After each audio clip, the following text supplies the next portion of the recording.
পুলিশের পক্ষ থেকে সাকিব আল হাসানকে জানানো হয়েছিল যে আপনি যার দোকান উদ্বোধন করতে যাচ্ছেন সে একটা পুলিশ ইন্সপেক্টরের হত্যা মামলার আসামি এবং সে পলাতক অবস্থায় আছে। ইন্টারপোলের সাহায্যে আমরা তারে ধরে নিয়ে আসার চেষ্টা করতেছি। আপনি তার দোকান উদ্বোধন করতে যাচ্ছেন, তারপরও সাকিব আল হাসান শুনেন নাই। আমার কাছে মনে হয়েছে যে এটা যে একটা অপরাধ, উনি জানেন কিনা যে সেলিব্রিটি হইলে কি তার কোনো অপরাধের বিচার হবে না। আপনাদেরকে একটা জিনিস বলতে চাই, সাকিব আল হাসানের যারা ফলোয়ার আছেন তাদের প্রতি বা তার ফ্যান যারা আছেন তাদের প্রতি সম্মান রেখে একটা কথা বলতে চাই যে সাকিব আল হাসানকে আপনারা জানেন যে কিছুদিন আগে আমি একটা ভিডিও করে তারা অনুরোধ করছিলাম যে জুয়ার সাথে যেন সে সম্পৃক্ত না হয়। জুয়ার সাথে সম্পৃক্ত না হওয়ার জন্য বলছিলাম যদি 3 লাখ টাকা লাগে আমি 3 লাখ টাকাও দিতে রাজি। শুনেন, সাকিব আল হাসান এমন একজন মানুষ কোন ধরনের সমালোচনা সহ্য করতে পারেন না। কিছুদিন আগে তার সাথে আমার দেখা হয়েছিল, আমি দেখি নাই।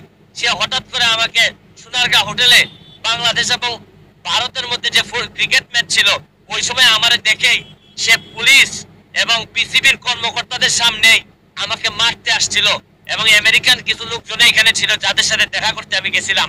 তাদের সামনে সে সবাইকে ইগনোর করে আমারে মারতে আসছিল। আমি কিছু বলি নাই। পুলিশরা এসে আমারে বললো যে বাদ দেন ভাই, সে সেলিব্রিটি, তার কথা বললে লাভ নাই।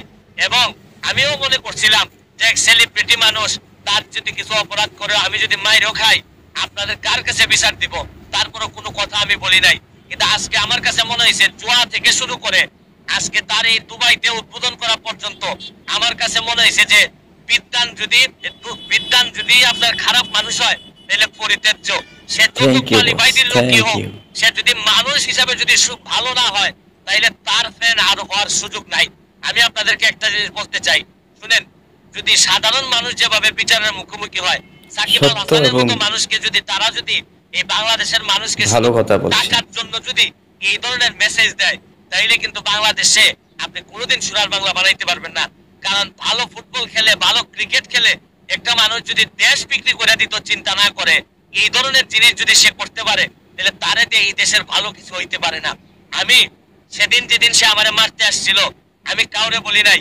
আমি মনে করছি থাকো, আল্লাহর কাছে বিচার দিছি যে এই ধরনের বাংলাদেশ ক্যাপ্টেন্সি পর্যন্ত ক্রিকেটের ক্যাপ্টেন হিসেবেও সে মনে করলাম যে এই ধরনের মানুষ যদি বেয়াদব হয় তাহলে তারপরে আর বিচার দেওয়ার জায়গা থাকে না।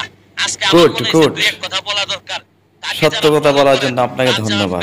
তাদেরকে একটা অনুরোধ করব, তাদেরকে বলেন যে দিনে 8-10 ঘন্টা ক্রিকেটের পিছনে সময় দিয়ে ভালো ক্রিকেটার হওয়ার সাথে 1 ঘন্টা সময় দিক যে ভালো। ভাই সব অ্যাডভোকেট সুলেমান স্যার, ওনাকে আমি স্যার বলেছি এই কারণে উনি যেই যুক্তিগুলো দিয়েছেন। আর বেয়াদব যে সাকিবুল হাসান, সে যে কত বেয়াদব আমরা আরও অনেক কিছু দেখেছি। তার ভক্ত তার কাছে গেলে তাকে ঘাড় ধাক্কা দিয়ে বের করে দেয়, তার মেজাজই আলাদা। তার জন্য আজকে ক্রিকেট বোর্ডটা খুবই ধ্বংসের দিকে আছে। তাকে কিভাবে আপনারা এখনও আপনাদের ফর্মে রাখছেন আমি দেখি না। তাহার কারণে আজকে আমাদের বাংলাদেশে যে ক্রিকেট যে টিমটা সম্পূর্ণ ধ্বংস হয়ে গিয়েছে।